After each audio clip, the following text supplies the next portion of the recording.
Olá pessoas, meu nome é Guilherme Rodrigues, estamos iniciando mais um Prosa de TI. Hoje eu estou com a honra de trazer aqui um professor que me ensinou muito da parte de redes, que é a base de onde eu construí tudo assim, na minha vida e na minha trajetória. É uma honra te ter aqui, Marcelo Vicente. Prazer, Cara, viu? Obrigado pelo convite. Que alegria de ter aqui, viu? E aqui, é tão organizado desde os tempos de docência que aqui, ó, trouxe até uma folha. Tem uma folhinha aí. Tem uma colinha aqui pra gente. Datas aí.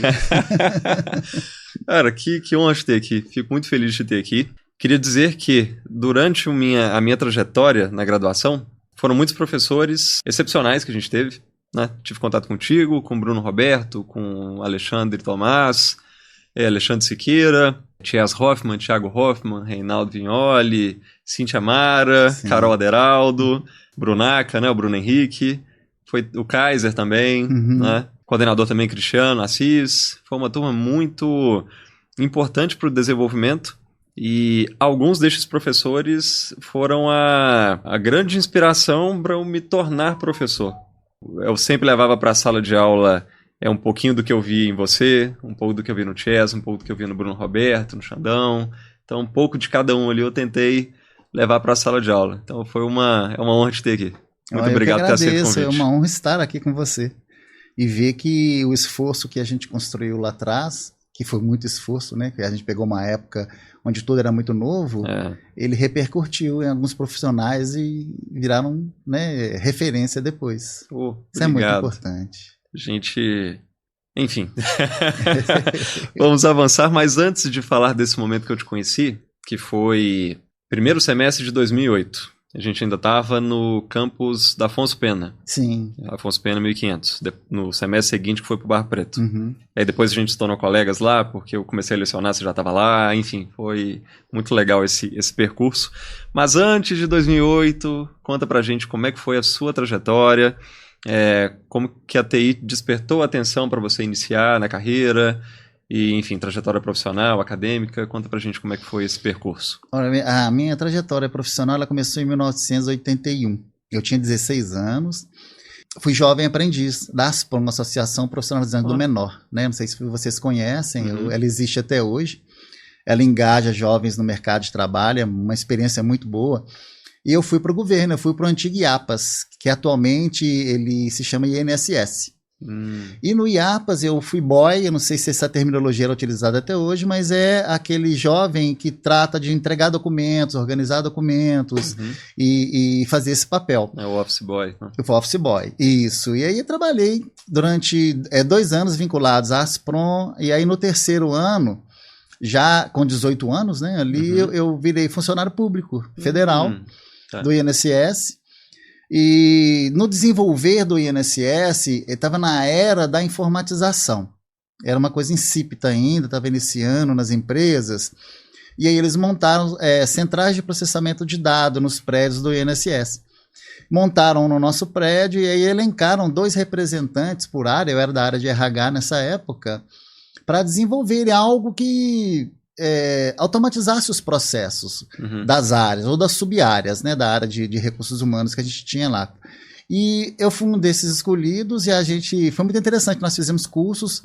A primeira ferramenta que eu tive acesso chamava Open Access, ninguém deve ter ouvido falar dessa ferramenta, mas ela equipara muito ao Office 365 hoje, que é uma junção de planilha, editor de texto e banco de dados, isso interagia entre si, né? Então você, através dessas 3 ferramentas, você podia codificar e desenvolver aplicações. Aí eu me senti muito, muito confortável de trabalhar nessa área, porque quando jovem, eu já mexia muito com computadores, programava em Basic, em C, né? Não era nem C++ na época, era C. E já tinha, assim, aquela questão da lógica muito viva dentro de mim. E aí isso evoluiu, e nós desenvolvimos algumas coisas muito interessantes. Eu comecei na trajetória aí, trouxeram uma linguagem também que pouca gente conhece, chama Dialog, que gerou o Clipper depois, né? Depois gerou o Delphi, e foi evoluindo essa linguagem. O Delphi existe até hoje. Sim. Orientado a objeto. E aí nós começamos a desenvolver sistemas. Eu peguei e comecei a desenvolver e informatizar a área de RH como um todo, e principalmente o cadastro de recursos humanos. E aí a gente acrescentou algumas inteligências, como o perfil profissional, que não existia na época, eu trouxe isso para o sistema. E eu tinha uma facilidade muito grande, me identifiquei muito em conseguir, através da minha lógica, transmitir isso para um código e gerar algo que fosse útil. Isso me atraiu profundamente. E aí nós deslanchamos, começamos a desenvolver muita coisa. Eu entrei na UNA para fazer, em 1980, para fazer o curso de Tecnologia em Processamento de Dados, que gerou os tecnólogos hoje. Foi a primeira experiência para gerar os tecnólogos, só que tinha 4 anos e meio, era um bacharelado ainda, né? E depois que eles se reduziram para 2 anos, 2 anos e meio, isso foi se ajustando. Aprendi muita coisa, vi muita análise de sistemas, algoritmos, outras linguagens, e aí a gente começou a ficar mais profissional. Nesse inteirinho, foi interessante que o IAPAS foi crescendo, essas equipes foram crescendo, e surgiu um comitê nacional para desenvolvimento e informatização do INSS. Eu comecei a fazer parte desse comitê, e aí que eu aprendi muito, porque eu comecei a conviver com profissionais que tinham uma organização muito grande naquilo que eles faziam. O código muito organizado, muito bem estruturado, muito bem documentado, e eu fui me adequando, me sentindo muito confortável com isso, cada vez agregando mais conhecimento. E é muito interessante para quem quer se habilitar a entrar nessa área de desenvolvimento de sistemas, que ele tenha um olhar de percepção onde quer que ele esteja na questão de emprego. Porque a questão da visão que ele tem dos processos e como ele pode interferir positivamente, construindo ferramentas para esses processos, é muito importante. Que é a visão do analista de sistemas. Sim. Isso é muito interessante. Eu fui desenvolvendo essa acuidade de observar, de sentir, de entender e de poder fazer implementações na organização do processo, que é importante. Porque tem gente que acha que aquele profissional que programa, que desenvolve sistemas, ele só programa. Não, ele tem que ter essa visão perceptiva. Levantar requisitos, entender do negócio. Entender isso. E é muito interessante, o profissional de TI, foi muito isso, eu desenvolvi muito no decorrer da minha carreira, de sempre observar o negócio da empresa que ele está vinculado. O que eu estou fazendo interfere em que no negócio?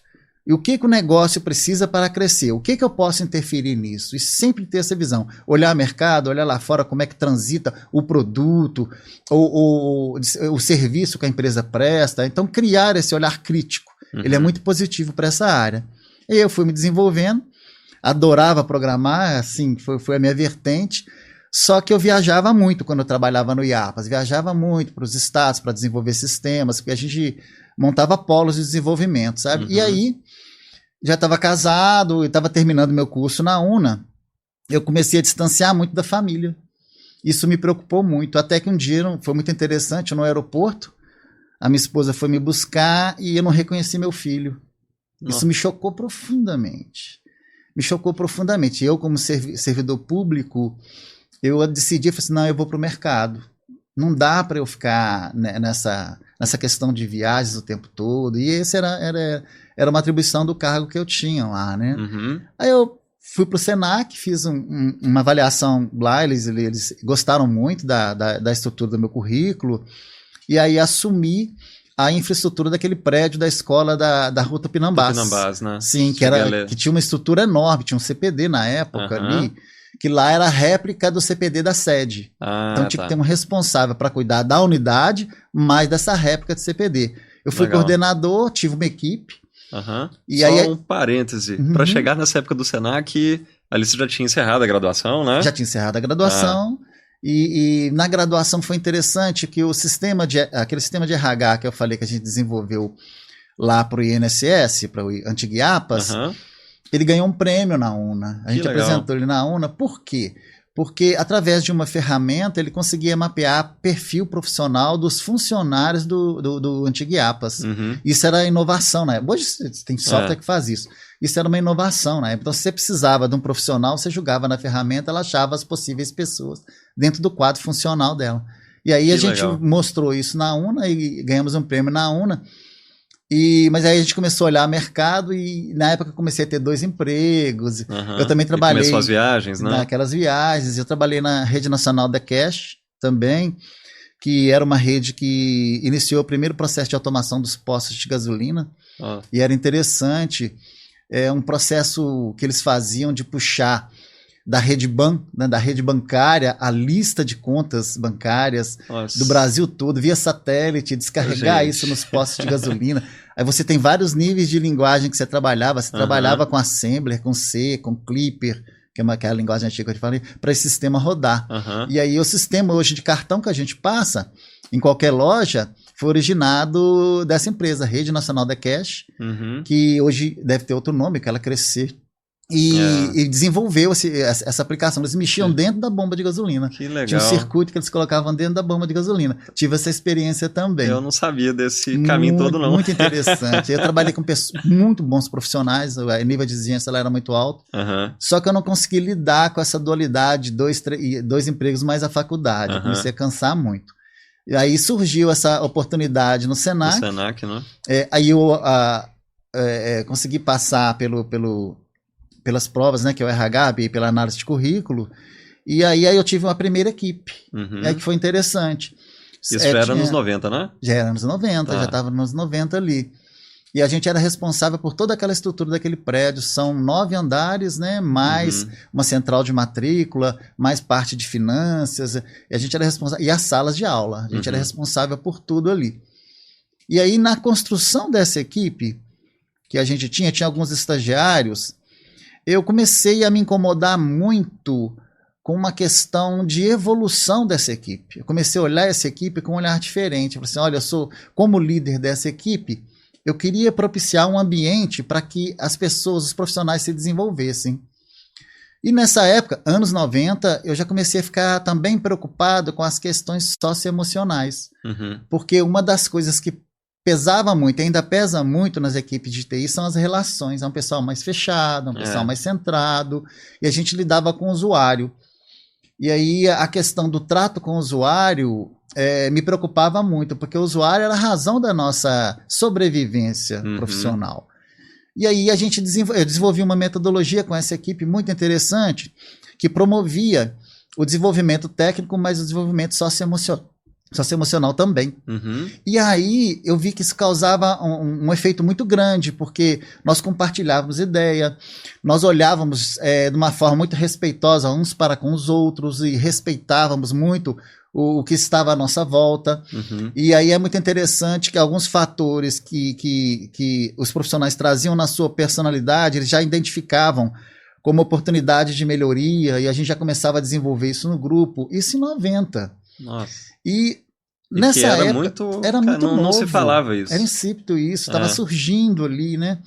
Muito da questão da sensibilidade que esse grupo tinha. Tanto que hoje nós somos amigos até hoje, esse grupo de trabalho. Nessa época também já tinha a vertente das certificações profissionais, né, Guilherme? São importantíssimas para a área de TI, para quem quer inclusive ingressar, já criar um olhar de valor em cima disso.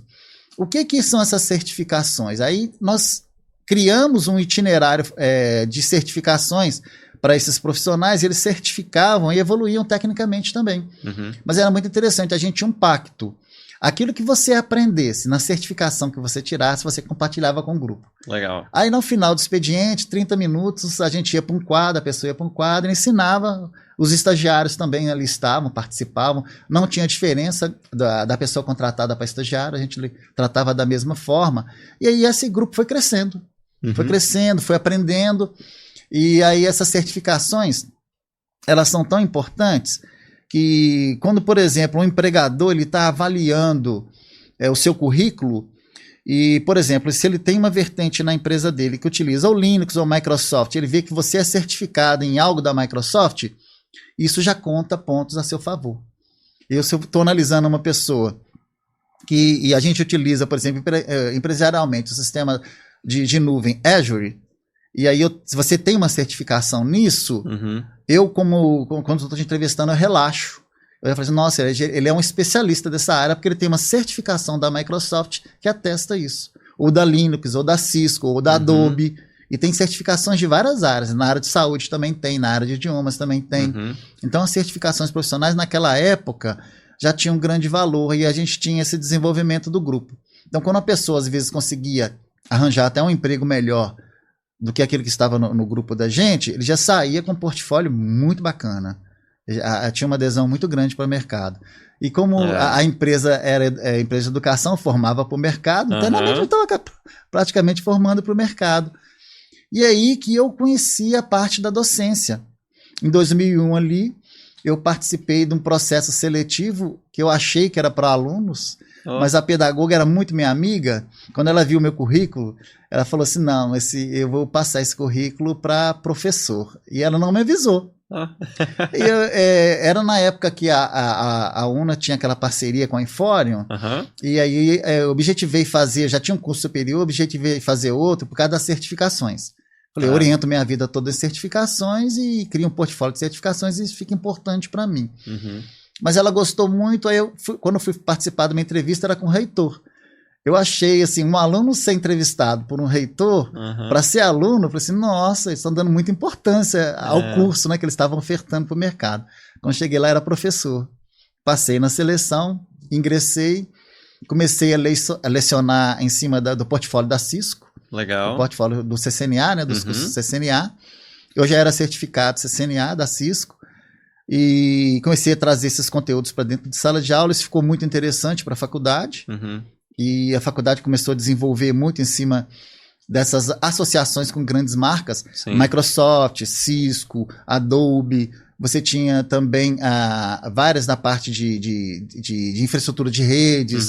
E isso foi muito interessante porque agregava valor ao diploma do curso. Sim. O reitor era o Geraldo Magela? Era o Geraldo Magela. Saudoso Geraldo Magela, naquela época. Gente, tem muito tempo. Que legal. Né? Eu trabalhei muito tempo com ele. E aí, o que acontece? Quando eu adentrei, Guilherme, a sala de aula, para mim foi muito interessante, porque me incomodava muito a distância do professor para o aluno. E isso era muito natural naquela época, muito natural naquela época. Naquela época a gente dava aula num púlpito, no andar, num patamar acima do aluno, né? Isso me incomodava muito, tanto que eu não ficava ali, eu descia sempre, andava entre os alunos, acho que você lembra disso, Lembro né? disso. A gente sempre Na andava época ali. Ainda tinha. Já tinha isso, né? Ainda tinha isso, E aí eu percebi que muito do que a gente ensinava não atingia na totalidade os alunos. Acho que você lembra disso. Eu comecei a desenvolver metodologias diferentes com o mesmo resultado, caminhando para o mesmo resultado. E aí eu tinha alunos que aprendiam com uma metodologia e alunos que, às vezes, eu tinha que usar outra metodologia. E passei a fazer isso dentro de sala de aula. E comecei a descobrir no aluno que ele precisava de uma proximidade maior com o professor e uma sensibilidade maior do professor para se desenvolver. E eu comecei a trabalhar isso em mim. E nesse inteirinho eu comecei a descobrir que ser professor é muito mais que levar conteúdo. Você tem que levar exemplo, direcionamento. Isso foi me sensibilizando muito, a área pedagógica foi me tocando muito fortemente o coração. Aí eu comecei a estudar as metodologias, fiz uma pós-graduação em educação à distância. Legal. Né, aprendi muito mesmo nisso. Inclusive a gente implementou no Senac o primeiro EAD pela internet, com plataformas, com equipe, e foi uma experiência muito boa. Quando a gente começou a desenvolver essa plataforma, entregou isso e começou a funcionar, nós começamos a ter alguns contratos interessantes com a Secretaria de Saúde, a SES, que foi a maior universidade corporativa da América Latina. Olha, a gente entregou para eles. Isso foi reconhecido no mundo. A gente foi premiado em Cuba. Participamos na época fiz a viagem para Cuba para apresentar isso lá. A Universidade de Santa Clara fez um contrato com eles para o EAD deles servirem também para a faculdade deles lá. E aí esse contato com a educação foi cada vez mais forte dentro de mim. Começava a desenvolver conteúdo, essa coisa toda. Você falando aí de sala de aula, eu lembro, acho que a matéria que mais pegava o pessoal ali era CIDR, ia passar para VLSM. Essa história é muito bacana. Cara, eu ainda lembro das o que aconteceu? Questões. Eu não sei se todo mundo conhece, você tem a parte de endereçamento, né? Você liga um computador numa rede, ele tem um endereço na rede, senão você não consegue enviar e nem receber informações através dele. E é um código, esse identificador é um código, ele tem uma representação decimal, mas tem uma representação binária também. E o aluno entender essa representação binária era um desafio. Quando eu fui fazer a certificação, eu fui certificar como professor da Cisco, lá no Rio de Janeiro, na Universidade Federal do Rio de Janeiro, eu fui fazer essa prova e eu tomei bomba nela. Como eu falei assim, gente? por quê? Eu não sabia que isso existia. Eu sabia calcular CIDR, não VLSM, né? Tá. Que é um cálculo mais fácil. E aí, o professor deu a chance, falou, bom, você pode fazer essa prova amanhã, se você quiser, de novo. E você imagina voltar para Minas Gerais sem o título de professor, né? Que eles estavam precisando na época, a UNA estava precisando na época. E aí eu peguei, à noite fui estudar essa tecnologia de cálculo, né? Que é o CIDR. Vi que ele era muito complexo, em modo binário. Desenvolvi uma metodologia que facilitava em decimal, que você lembra muito bem. Tem professor que utiliza ela até hoje. Já usei. Já usou também, né? Já usei. E fiz essa prova, passei com uma nota, acho que foi 98, uma nota muito boa. Ele falou assim, mas como é que de uma noite pro dia você conseguiu sair de uma nota, né? Estudar. Eu falei, não, eu desenvolvi uma metodologia para isso. E aí eu aprendi que você tem cabeças diferentes dentro de sala de aula que vão por caminhos diferentes, mas chegam no mesmo destino. E o professor tem que ficar atento a isso. Aí eu comecei a desenvolver metodologias novas, até esse cálculo de VLSM, hoje a Cisco utiliza ele. Legal. Ela implementou que é essa sensibilidade que a gente tem que ter, esse esforço que você tem que se desprender dele para poder atingir o objetivo, que é colocar uma pessoa no mercado em condições de corresponder àquilo que a empresa precisa. Sim. Aí fui trabalhando isso, entendendo de metodologias, apaixonando cada vez mais por educação. Aí no Senac eu comecei a galgar um caminho, virei gerente de produtos educacionais. Né, a minha última estadia no Senac foi trabalhando como gerente de produtos educacionais, com essa sensibilidade educacional. Desenvolvi projetos de inovação educacional lá dentro e deixei um legado muito interessante, né, para dar continuidade. Anos, né? 28 anos de empresa.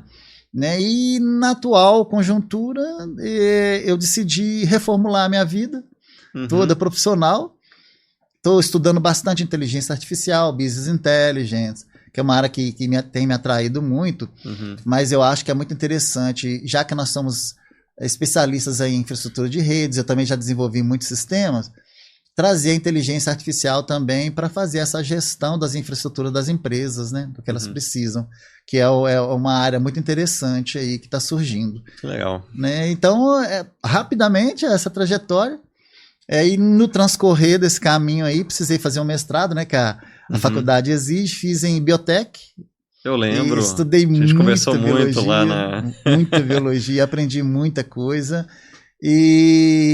Mas, assim, de certa forma, eu acho que o maior valor nessa trajetória toda foi quando eu percebi que os valores que o ser humano traz e o desenvolvimento que ele faz, que ele investe em si mesmo para se melhorar, as questões morais, as questões de convivência são muito válidos hoje no mercado. Hoje não é só um mercado que te olha como tecnicista. Ele te olha como ser humano e olha o que você pode agregar na empresa a partir disso. Né? E a gente tem aquela frase, né, que a empresa ela contrata pelo viés técnico e demite pelo viés emocional. Contrata pelo hard skill, demite pelo soft skill. Soft skills, isso é uma realidade. Então hoje se trabalha muito. E é muito interessante para o profissional que está querendo adentrar essa área, ele sempre se perceber nessa vertente de ser humano. Ele sempre trabalhar isso, porque a questão técnica, ele pode ir tem várias vertentes, vários caminhos. Mas como ser humano, a gente precisa se observar, olhar, identificar os gaps que a gente tem e trabalhar isso, que é muito importante. Trabalho em equipe é uma das melhores coisas que existem nas empresas, essas oportunidades. E eu tive essa experiência com essa equipe maravilhosa. Isso eu trouxe muito hoje do líder que eu sou hoje, sabe? Fazer essas promoções e isso agregar valor para o negócio da empresa. E durante essa trajetória, porque a sua formação foi mais técnica também. Foi, né? Foi. E após alguns anos você assumiu o cargo de gestão, né? Ficou por um longo período no cargo de gestão, desde quando eu te conheço lá quando fui seu aluno na UNA, se eu não me engano, você já atuava na gestão das equipes no Senac, né? Quando você chegou nesse cargo, sentiu falta de alguma soft skill ou que talvez a academia ainda não tinha te dado por ter sido uma formação mais técnica? Como é que foi essa transição nesse momento, desse passo? Sim, resiliência. Eu acho que, de certa forma, é muito interessante. Na época, eu percebi que eu tinha que trabalhar mais como as coisas chegavam até mim, como eu enxergava essas coisas como desafio. E não deixar essas coisas baterem tanto na sua área de sentimento. Porque muitas vezes são desafios que você simplesmente tem que atender e desenvolver. E não deixar ir para o emocional. Então eu tive essa dificuldade de desenvolver a impermeabilidade que existia entre o ambiente que eu trabalhava com o Marcelo na sua intimidade. Tá. Isso é muito importante. Saber dividir ali é complexo. É complexo. E você observar e identificar essa fragilidade já é outro desafio. Você perceber que você precisa desenvolver isso.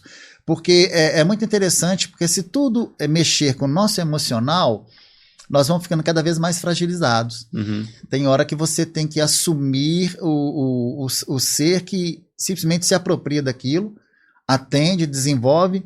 Nem tudo é pessoal, perceber isso, nem tudo é pessoal, para que você seja uma pessoa mais blindada e tenha uma vida familiar e que não sofra interferência da sua vida profissional. Isso é importante. Esse é outro desafio também nesse contexto. É outro desafio.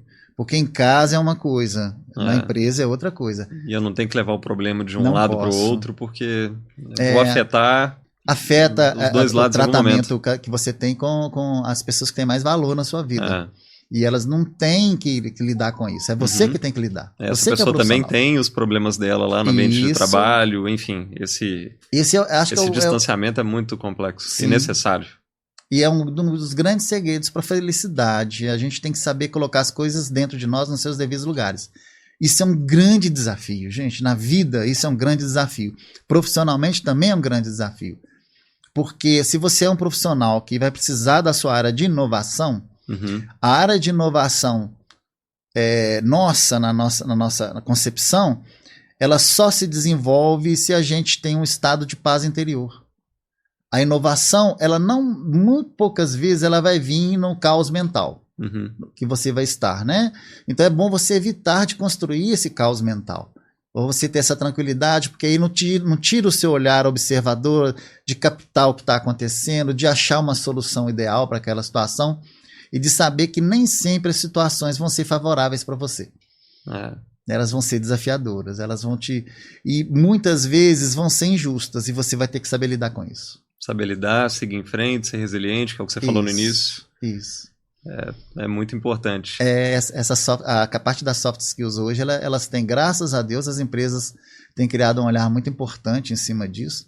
Têm trabalhado os ambientes corporativos para facilitar isso. Poucas empresas têm feito isso, mas você já vê alguns movimentos. A gente vê uma evolução em relação ao que foi... Mas precisa evoluir. Você já estava construindo lá na década de 90. Isso aí. Hoje as empresas estão preocupadas com isso. Pois é. É o valor. Visionário aí. Isso, e precisa. E precisa nada melhor do que um ambiente que te acolhe. Sim. E que te permite usar a sua imaginação, sua criatividade o tempo todo. As empresas hoje olham para a questão do erro de uma maneira diferente. Antigamente o erro era punido, né? Hoje o erro ele é um processo do desenvolvimento da solução. A gente erra para acertar. E... Infelizmente alguns locais ainda não. Mas isso é uma tendência que eu acho que na Europa isso está sendo muito, você percebe muito isso na Europa, já nas empresas, né, que eu tenho contato lá, e já está começando a chegar por aqui, essas preocupações. Né? Vamos caminhando. Mudando um pouquinho de assunto, falando de educação, a gente que teve uma base assim, de redes, né? Você foi um professor de redes, tanto a partir do LAN quanto o AN. Inclusive, haviam disciplinas diferentes para esses contextos, mas devido às evoluções tecnológicas, né? A gente falou de business intelligence, inteligência artificial também, e cloud, enfim, todas essas mudanças do cenário, mas a base, a questão, o fundamento ali que dá uma solidez, ele ainda permanece. Sistemas operacionais, redes de computadores, a parte de lógica relacionada ali à programação, mas cada vez menos as instituições têm dedicado carga horária para essas disciplinas, para esses conteúdos nos cursos de graduação. Se a academia não prepara de forma plena nesses conceitos básicos, como é que qual é o impacto disso no mercado, né? Como é que tem sido, você que atua na gestão ao longo de todo esse tempo, Você tem percebido uma diferença grande na capacitação desses profissionais que vão chegando para o mercado e que, em alguns momentos, a academia não forma plenamente nesses fundamentos? O que você percebeu aí ao longo dos anos? A academia ela tem sempre uns gaps, né? Ela tem sempre umas lacunas que são preenchidas quando a gente termina o curso e a gente busca alguns outros conhecimentos. Na minha época, a gente já percebia que, por exemplo, a área de desenvolvimento de sistemas e a área de infraestrutura de rede eram muito separadas. Era um pessoal que nem se conversava. Sim. E na UNA a gente teve a oportunidade de lecionar redes para o pessoal de desenvolvimento de sistemas. E também eu tive programação com o Alexandre Siqueira. Programação. Então a gente tinha essa questão. E na época foi um grande desafio, porque o professor de redes, quando entrava dentro de sala de desenvolvimento de sistemas, nossa... Era terrível. Eu cheguei a pegar umas turmas. É terrível. E aí, como eu já desenvolvia sistemas, eu tive uma facilidade quando eu recebi... Eu lembro na época foi uma turma que era bem crítica, mas uma turma de um nível muito alto, que era uma turma fechada para praticamente uma empresa de desenvolvimento, uma empresa só. E quando eu adentrei essa turma, eu falei assim, não, eu não posso ensinar redes da mesma maneira que eu ensino para o pessoal de infraestrutura de redes. E aí o que eu fiz? Eu trabalhei os conceitos e os contextos de infraestrutura de redes num sistema de informação. Legal. De como ele repercute. E aí existia uma diferença muito grande, acho que existe até hoje, quando dá um problema numa aplicação e o pessoal da aplicação fala que é problema na rede, o pessoal da rede fala que é na aplicação. Isso existe. Aí no transcorrer ali eu desenvolvi com eles esse olhar de onde poderia estar os gargalos de um sistema numa empresa, se era na infraestrutura, se era no próprio código. E aí, de certa forma, trabalhei com eles como aprimorar o código para que ele flua melhor numa infraestrutura de rede. Que legal. E aí é muito interessante isso hoje, porque as estruturas estão muito misturadas hoje. Sim.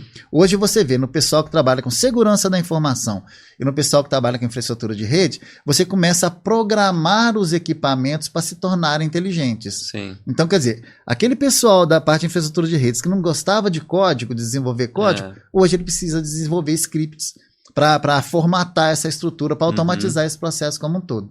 E aí o pessoal de sistemas também conhecer a infraestrutura de rede para saber como é que a aplicação dele vai transitar ali. Para conseguir também questionar, para poder validar, se tem algum problema, achar uma solução, ajudar a investigar e achar a solução. Eu percebia muito isso lá naquela época. E hoje essa época, hoje na atualidade, a gente percebe que você não consegue trafegar, por exemplo, numa profissão sem conhecer alguma coisa das outras. Sim. Porque eu preciso saber, se eu estou desenvolvendo um sistema, como é que eu desenvolvo um código seguro, mais seguro. E essa parte de segurança ainda está com a infraestrutura de rede. E aí na parte de infraestrutura de rede, como é que ela vai absorver um sistema e trazer maior nível de segurança para ele. Então você vê que as estruturas estão interagindo muito mais fortemente. E uma grande novidade para quem é de infraestrutura de redes, e uma oportunidade que a segurança da informação está dando, está uma carência muito grande de profissionais de segurança da informação, é que, a partir de então, a programação entra na estrutura dos equipamentos para fazer eles conversarem entre si, criar uma inteligência única para reagirem contra invasões e aprimorar o processo do fluxo da informação dentro de uma empresa. E em muitos casos com inteligência artificial para poder analisar os pacotes, conseguir tomar uma decisão automatizada. Isso, cara, é excepcional. Bom, falamos aí de todo esse percurso, desses desafios, e para quem está iniciando a carreira, que dica que você traria, que sugestão, recomendação para quem deseja entrar na área de TI? Tem uma novidade que já não é tão novidade por agora, que eu falei que eu adentrei a vida profissional sendo um jovem aprendiz. Nós temos vários cursos de aprendizagem voltado para a área técnica, tanto desenvolvimento de sistema, quanto segurança da informação, quanto infraestrutura de redes. É interessante que o profissional já muito jovem, acho que a partir de 16 anos, ele já tem contato com uma profissão. Isso é muito interessante. Aí ele já começa a se definir para qual caminho, onde ele se identifica mais e poder fazer já uma preparação. Eu não vou falar uma preparação prematura que não é. Né? É uma preparação é um momento de conhecer, antecedendo. De aprender. Até para tomar uma decisão mais assertiva na hora de escolher a graduação, né? De não esperar dar 1 ano, 2, 3 anos e, nossa, não era isso, vamos voltar. Isso mesmo, ele já consegue ter experiência e assertividade naquilo que ele escolhe lá na frente. E uma coisa interessante que a gente percebe nas empresas atualmente que absorvem os aprendizes é a parte de empregabilidade. Muitas vezes elas cumprem cota do Ministério do Trabalho, né? Elas recebem uma multa, aí trazem para estagiar dentro delas os aprendizes.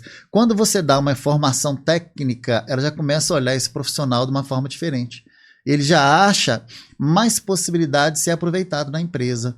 E eu acho que a aprendizagem técnica é um caminho em que vai na parte de empregabilidade. Pós o período da aprendizagem, vai crescer muito devido a isso. E através disso, a gente fazia experimentações, porque hoje você tem cursos muito, muito rápidos, você pode experimentar. Será que eu tenho a cuidade para desenvolver como programador?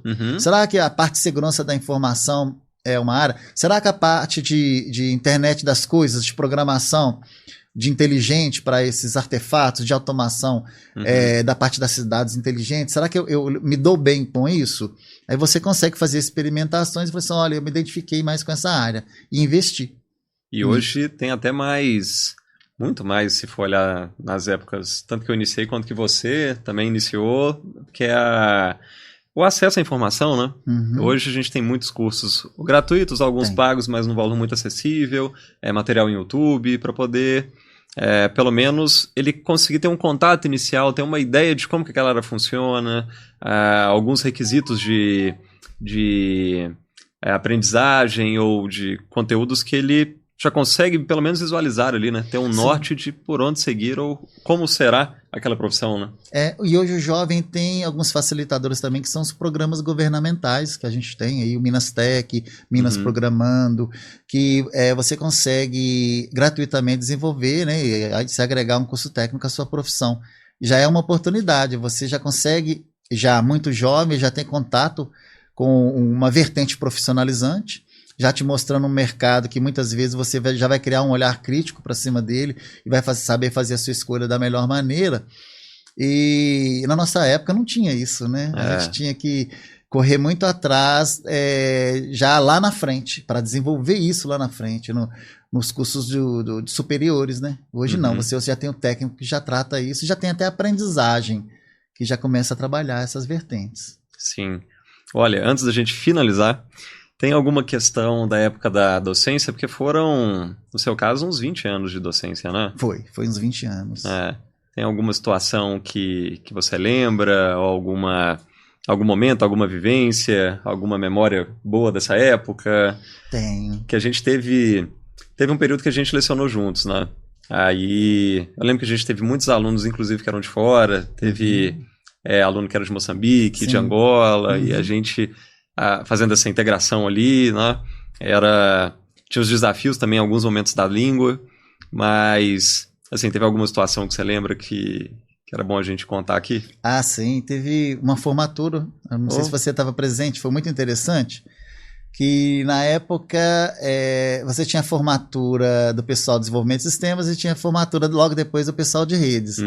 E aí, como eu dava aula, eu fui homenageado na turma foi o primeiro professor de redes a ser homenageado na turma de desenvolvimento de sistemas. Foi muito engraçado isso. Foi a primeira vez que a logística do evento, que saía os professores, né, do desenvolvimento de sistemas e entravam os professores de rede. Eles não tinham logística para voltar o professor. E aí tiveram que arranjar um jeito de eu ir por fora e voltar.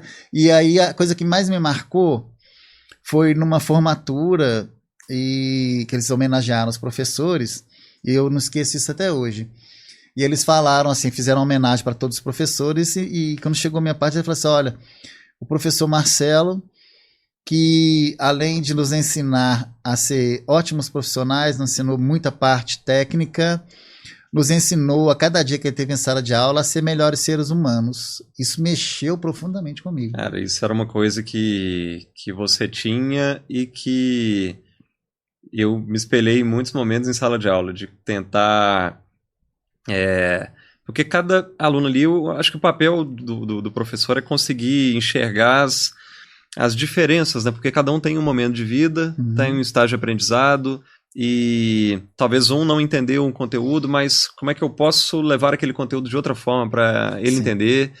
Então esse lado humano, hoje eu descobri que é por causa lá do Senac, lá na década de 90 vocês já trabalhavam isso em equipe, é uma coisa que é mais rara em TI e que aprendi contigo também. E era necessária, né? Ela é Demais. necessária, porque eu acho que o que vale, a formação completa, ela vai dentro dessa questão de ser humano, quando a questão técnica tem que caminharem juntas, né? Tem. Isso é muito interessante. E esse investimento que a gente faz em ser uma pessoa melhor, e ele vai lá de encontro à melhoria da qualidade das relações que a gente tem. Sim. E essas relações, elas partem de ser até com a gente, com os nossos familiares, com os nossos colegas, com os nossos ambientes de trabalho e por aí. Quando a gente traz qualidade para essas relações, a gente consegue se aprimorar cada vez mais nesse aspecto aí. É uma área muito interessante da gente observar. Que boa reflexão e saudades dos tempos, né, de formatura, cerimônias eram bom, né? Não, era muito legal. Era muito bacana. Marcelo, obrigado demais por Eu ter que aceitado o agradeço a convite. oportunidade. Muito bom, Foi Guilherme. honra te ter aqui. E pra gente encerrar, se você pudesse voltar lá no Marcelo, que estava entrando na Asprom, começando a ter o primeiro contato na área, o que você falaria para ele? Eu falaria para ele tomar um pouco mais de cuidado com a maneira como ele enxerga a vida e aprimorar isso a cada dia mais. Porque pelos olhos entram tudo aquilo que a gente imagina do mundo, né? Pelos olhos, pela audição, etc. E às vezes você interpretar isso da maneira correta é muito importante para você. Você evitaria muitos percalços na sua vida, né? Eu, como sempre fui muito sensível, essa parte de sensibilidade às vezes sempre já me causou alguns tropeços aí. Eu falaria para ele, vai com calma, fé, e tudo vai dar certo no final. Legal, legal demais. Então é isso, pessoal. Esse foi mais um Prosa de TI. Semana que vem tem mais. Um abraço e até lá.